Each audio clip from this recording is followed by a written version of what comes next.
Soft Currency Economics by Warren Mosler. Fiscal Policy Options. The act of government spending and concurrent taxation gives the illusion that the two are inextricably linked. The illusion is strengthened by the analogy of government as a business or government as a household. Businesses and households in the private sector are limited in how much they may borrow by the market's willingness to extend credit. They must borrow to fund expenditures. The federal government, on the other hand, is able to spend a virtually unlimited amount first, adding reserves to the banking system, and then borrow if it wishes to conduct a reserve drain. Each year, Congress approves a budget outlining federal expenditures. Congress also decides how to finance those expenditures. In fiscal 1993, for example, government expenditures were $1.5 trillion. The financing was made up of $1.3 trillion in tax receipts and $0.2 trillion in borrowing. The total revenue must equal total expenditures to maintain control of the Fed funds rate. The composition of the total revenue between taxes and borrowing is at the discretion of Congress. The economic impact of varying the composition of government financing between taxes and borrowing is worthy of much research, discussion, and debate. Unfortunately, sober discussion of the deficit's economic implications have been dominated by apocalyptic sermons on the evils of deficit spending per se.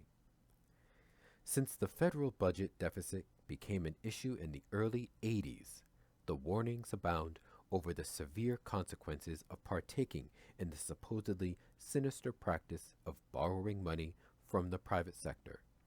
Enough warnings about the federal deficit have been made by Democrats, Republicans, and other patriotic Americans to fill a new wing in the Smithsonian.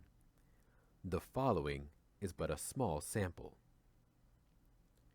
The national debt is like cancer.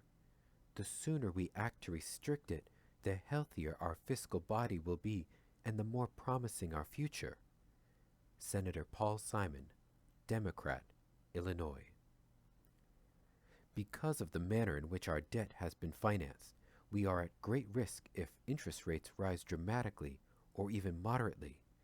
The reason is that over 70% of the publicly held debt is financed for less than five years. That's suicide in business. That's suicide in your personal life. And that's suicide in government. Ross Perot. Our nation's wealth is being drained drop by drop because our government continues to mount record deficits.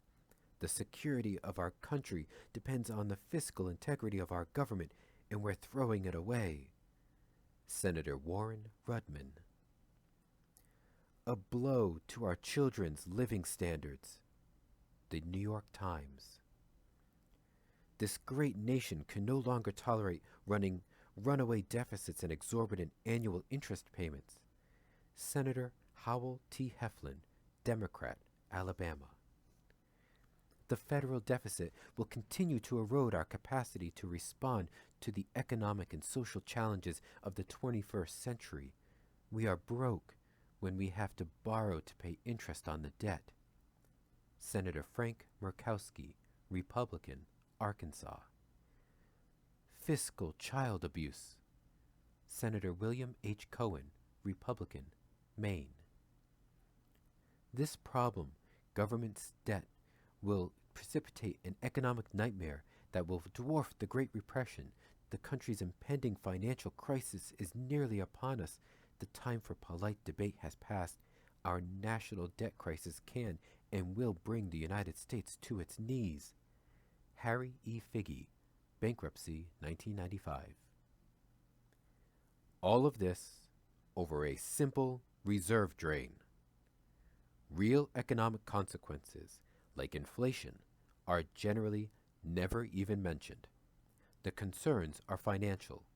Many of the drastic comments made about the deficit come from intelligent, competent, well accomplished citizens. The concern for the welfare of America and for the nation's future is genuine.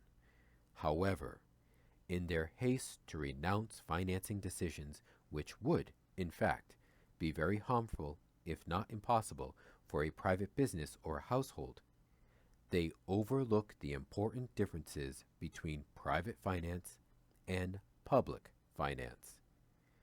If you refer back to the parent-child analogy, it is the difference between spending your own business cards and spending someone else's.